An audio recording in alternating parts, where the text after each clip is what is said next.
British সময়ে যখন ব্রিটিশরা আমাদের উপমহাদেশকে দখল করে, এই বাংলা, এই ভূমি সকল কিছু দখল করে নেয়, তখন তারা যে বিষয়টাকে অনেক বেশি গুরুত্ব দিয়ে হাত দিয়ে পরিবর্তন করে সেটা হচ্ছে শিক্ষা ব্যবস্থা এবং ইতিহাসের পাঠ। তারা শিক্ষা ব্যবস্থাকে ব্যাপকভাবে পরিবর্তন করে তাদের পশ্চিমা শিক্ষা ব্যবস্থাকে নিয়ে আসে। তার আগে থেকেই কিন্তু আমাদের এইসব ভূমিতে শিক্ষার ব্যবস্থা ছিল, মানুষ উন্নত মানুষ হিসেবে গড়ে উঠছিলেন, এখানে চুরি কম ছিল, এখানে অপরাধ প্রবণতা অনেক কম ছিল, এ সকল ইতিহাস স্পষ্টভাবে আছে। সততার প্রচলন ছিল।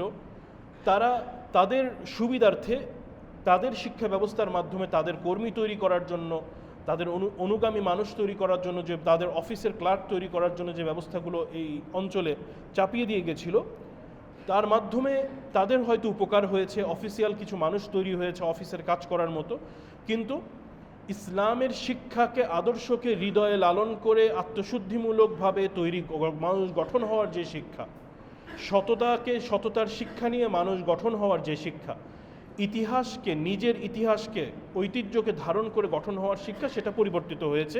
এগুলো স্পষ্ট ইতিহাস, এগুলো সকলেরই জানা কথা, নতুন কিছু নয়।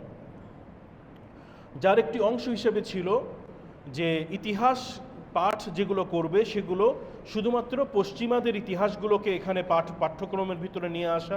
তো এভাবে করে একটা সময় পার হয়েছে।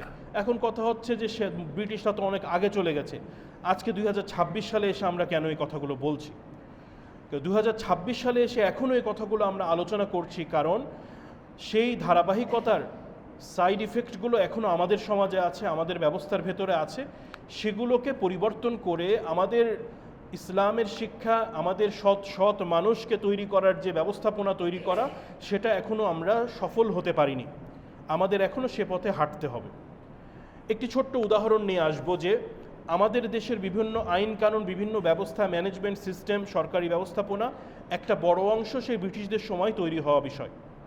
তো তার অনেকগুলোই এখনও পর্যন্ত সেভাবেই আছে। কিন্তু আপনি যদি আজকে সেই ব্রিটিশদের ভূমিতে যান বা সেই দেশে যান, তাহলে দেখবেন যে সেখানেও হয়তো আইন কানুনগুলো সেভাবে নেই, নিয়ম নীতিগুলো সেভাবে নেই। তো এগুলো আলোচনা মূলত আমাদের জন্য, আমাদের পরিবর্তনের যে প্রয়োজন, আমাদেরকে যে নিজেদের ঐতিহ্য, পরিচয়, ইমানের সাথে সংশ্লিষ্ট জ্ঞানগুলোকে সামনে এসে নিজেদের সামগ্রিকভাবে সামনের পথে হাঁটা প্রয়োজন, এটাকে সামনে নিয়ে আসার জন্য এই কথাগুলো। কারণ আমরা দেখতে পাচ্ছি যে আমাদের দেশ প্রচণ্ড দুর্নীতিপরায়ণ একটি দেশ হিসাবে পরিণত হয়ে আছে দীর্ঘ বছর ধরে। এখানে সততার শিক্ষাটা শুধু মৌখিকভাবেই আছে, বাস্তবতায় খুবই কম। তো এই জন্য এই বিষয়গুলো জরুরি।